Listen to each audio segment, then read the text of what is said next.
everybody. I'm back.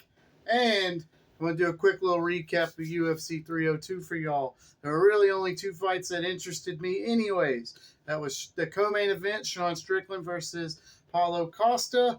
And the main event, Islam Makhachev defending his 155-pound title against Dustin the Diamond Poirier. Short story, long story short, whatever we say, right? Apparently, a ref decided to go for a piss break and then get a beer because I don't see how Sean Strickland didn't win by unanimous decision. So, Paulo Costa won a round. So, Sean won by split decision. Moving on, right? So, in the main event, you had Islam Makhachev, arguably the pound-for-pound number one fighter on the planet, a la John Jones with that Dana White privilege, but we won't get into that, right? That's fine. So, Dustin was submitted late in the fifth round. Islam wins, right? So, where do the aforementioned fighters go? I'm not going to count Paulo Costa because obviously the dude's not serious about it, right? So, whatever. He looked like he didn't even want to be there. So, where does Sean Strickland go? Where does Dustin Poirier go? And where does Islam go? That's what we're getting into today. As always, got the cheat sheets. So, let's dive right into it. Where does Islam go? Let's start with that one, right? So, if I could scroll through my cheat sheets. Okay, UFC 304. This is a little side note, right? UFC 304 is live from Manchester, England on July 27th, 2024. The main event is Leon Edwards versus Bilal. I like to run my mouth on Twitter and gripe and complain that I haven't got a title shot. Muhammad. Bilal, I actually think you're a great fighter.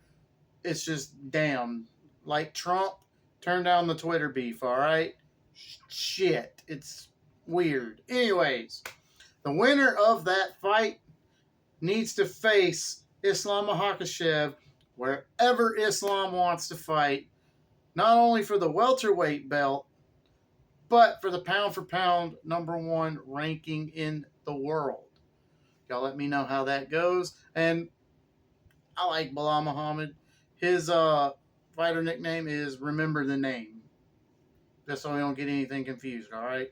Moving on. So, that's my first fight. My second fight, let's see here. Sean Strickland, you get the rematch. I don't see why just because of face-to-face in the cage. Oh, you my brother. Da, da, da, da, da, da, da. Shut the fuck up, Izzy. Get to the back of the line, or at the very least, get behind fucking Sean Strickland, who whooped your ass to win the title in the first fucking place. So, there's that. Drekus, I know you're all for fighting Sean again, or maybe you're not, because he insulted your South African heritage. Note to everybody here, he insults everybody. Put your big girl panties on, go in the octagon, defend your belt against the former champion, and then Izzy can get the winner of you two.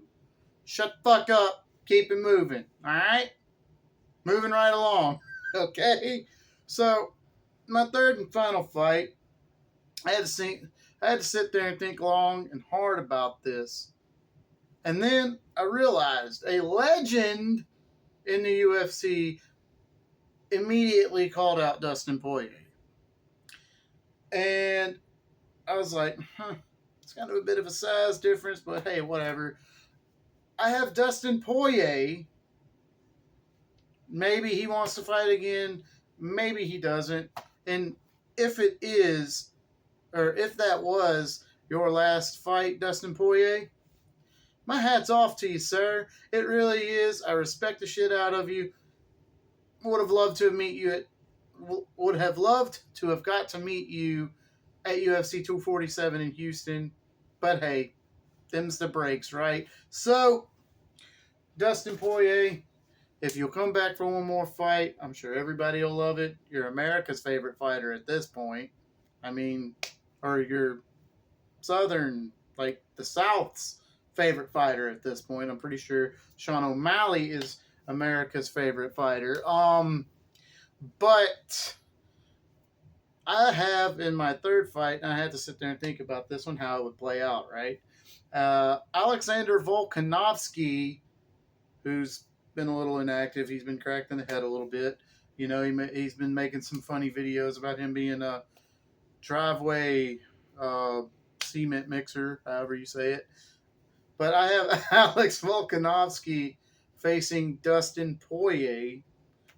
I don't know how that one would go if Volkanovski will stand and try to bang with probably the second best boxer behind Islam Makhachev and Dustin Poirier. My eyeball's itching.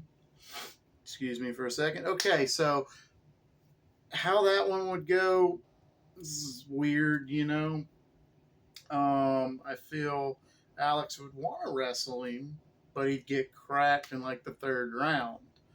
Um, Let me know what y'all think. Oh, but wait!